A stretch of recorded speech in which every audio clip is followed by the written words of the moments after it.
Joining us now, United States Senator Mark Warner. Hey, Senator, great to have you with us.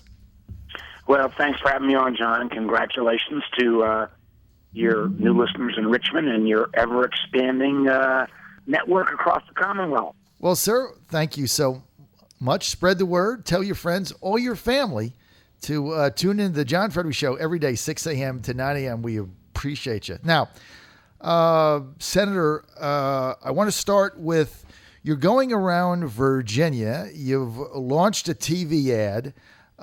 So you're certainly getting out there talking to people as you go across the state on your listening tour, so to speak. Tell me the major concerns that you've heard. Well, John, what I'm hearing, and I've gone from kind of employee town halls to community leader meetings, is that people are tired of the bickering and gridlock and finger pointing that goes on, that passes for politics in Washington these days. And what I've been trying to say is, I got two or three things that kind of trump everything that I've been trying to work on. One is, as somebody who's been very blessed and had a fair shot in this country, how do we make sure that still exists? We talked a lot about the crushing amounts of student debt, which I think is going to be one of the big new crises coming on, about some of the opportunities to do job creation, particularly around startup businesses. Talked a lot, as I've talked with you many times, John, about the real need for us to get a bipartisan approach on fixing the debt, and at least starting to fix the debt. That's going to take entitlement reform and tax reform, and then ultimately that the one thing that I think I bring that is a little different than many folks in Congress is a relentless willingness to be bipartisan. From the endorsement of John Warner, the former Republican senator for 30 years for my campaign, to up in Winchester, I had both Russ Potts and Clinton Miller, two Republican legislators, endorse me. And, I guess the bottom line again still is just people are tired of the bickering. And the thing that scares me the most is that there is a growing sense, and I'm sure your listeners respond this way too, that, hey, can America get anything fixed anymore? Can we take on a problem and get it fixed? And my sense is that sense, that if we lose that sense that in America you can get things done, we're going to be in a very different country. Well, now, Senator Warner, Republicans criticize your bipartisanship, and they say, well, Mark Warner's voted 97% of the time with President Obama, so he says he's bipartisan, but then he always votes the other way. How do you respond to that? I say, look at my positions. I think, the statistic they cite was, I think 71% of those votes were appointment votes. Look at my position on Keystone, where I differ with the president. Look at my position on exporting of natural gas, where I differ with the president. Look at my position where I have worked on a much broader entitlement and tax reform package than where I was with the president. Look at where I differ with the president in terms of where I think we should have taken action against Syria. I mean, listen, politicians are going to run campaigns. I mean, the campaign that will be run against me will be the exact same campaign that we run in Arkansas and Alaska and Louisiana. It's right out of a cookie cutter playbook, and have at it. The difference is, unlike the gentlemen who are running against me, who couldn't find most of Virginia, even with a GPS system, couldn't find Danville, Martinsville, Abingdon. People in Virginia know me. But I look forward to this. I look forward to taking my record against the kind of national talking points that will come out, and let's have at it for the next 5 months. Well, you're going to have somebody is going to be real, I guess, about 5 o'clock or 4 o'clock on June the 7th. By the way, if you're driving around Virginia and you're saying, I wonder who's ahead or what's happening in the Republican convention in Roanoke, Virginia, you can just tune into my show. We're going to be live there, bringing you all the action, 10 a.m. to 4 p.m. Just saying. Now, Senator Warner, if you were president, the Bergdahl Taliban POW trade, I mean, this is a tough one because obviously if that was my child, I would be in favor of it. I just have to be honest. But then you look at it, and the Republicans came on the talk shows on Sunday and just blasted the thing. If you were president, how would you have handled it? John, I share your kind of sense. I mean, if it's your kid, or this notion that in America, if we lose one of ours, we're going to go back and get them, versus the notion of our stated policy of you don't sit down and negotiate with terrorists. I mean, I'm on the Intelligence Committee. We're going to get a brief this week. What I like to try to do on these things is actually get the facts first rather than weigh in speculatively. I mean, I'll be happy to come back and talk to you later in the week once I hear all the facts. I think I get the arguments on both sides. I want to know a little bit more of, how this came about. I want to know what exact role the folks from Qatar played. But I want to know a little more detail on why the president felt he didn't need to notify Congress. So let me get more of the facts in place, at least not just the kind of press talking heads screaming at each other. And I'll be happy to come back on the show and talk about it. Okay, I'll accept that, certainly. Common Sense News Time, 8:50 here on the John Fredericks Show across Washington, D.C. and Virginia. We're with Virginia U.S. Senator Mark Warner. Senator, so many of our veterans have suffered under the complete debacle that's going on there. Now we're finding out that up to 60% of the documents were just not even, they were not honest. What do you think? What do you think has to be done there? And this one, it appalls me. I do think, first and foremost, that General Shinseki, this guy is an American hero in terms of how his service, in Vietnam and afterwards. But I called for his resignation. Right. And I waited again until I got the facts. I read the Inspector General's report. It was way over the line, and I think he did the appropriate thing by resigning, because the focus ended up being, should he go or should he stay, when there ought to be, how do we get things fixed?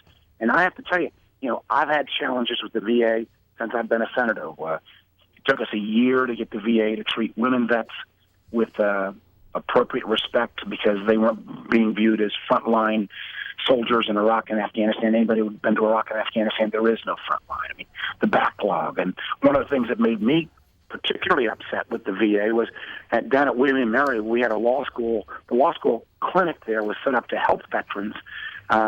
We said, hey, this is great, doesn't cost the taxpayer a dime, helps vets. Took the VA a year and a half to actually accept the good work at William & Mary Law School. Now we've got 15 law schools around the country doing this. We should have 100. Right. So the VA, I think the problems at the VA have gone back on a structural basis, on a culture basis, long before Shinseki got there. So I got 2 or 3 specific suggestions. One, obviously we need new management, and my hope is the president appoints somebody that is not just top flight in terms of knowing veterans issues, but also in terms of knowing management issues.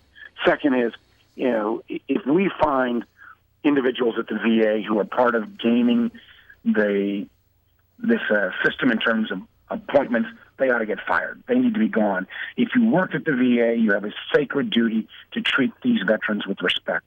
And third thing is, we need, the VA, we've got to get some confidence-building efforts right away. I'm going to be calling. I don't want to break news here on your show, but I do want to break news here on your show. I'm going to be calling on the president today to take the example of what we put together. I put together 4 or 5 years ago when we had this similar but smaller problem at Arlington National Cemetery, where there was mismanagement there.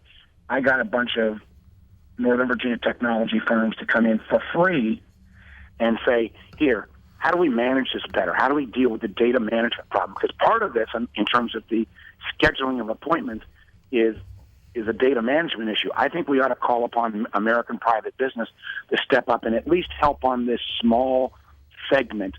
We don't need to study this for 6 months. We need an action plan in place within 30 to 60 days on how we can make sure that never again will a veteran's attempt to get a doctor appointment be gained. And I think the private sector can help on that. Hey, I think that's a great idea. I think you need to get the private sector involved. And I do remember what you did in Arlington. It worked. So I think that's a great idea. We've got all, John, you got to get people involved. Even helping the Department of Army there. It took us a month to get all the legal documents, to get all the bureaucracy. We got all that template already put together. This isn't going to answer all the problems. Let me not overstate. But in terms of this question of at least getting these appointments scheduled so you can't game them, the thing that we need right now is what can we do that's going to be confidence building to the public and most importantly to the veterans in a fast fashion. This is something where there is, I think, it doesn't matter whether you're Democrat, Republican, Independent, doesn't matter.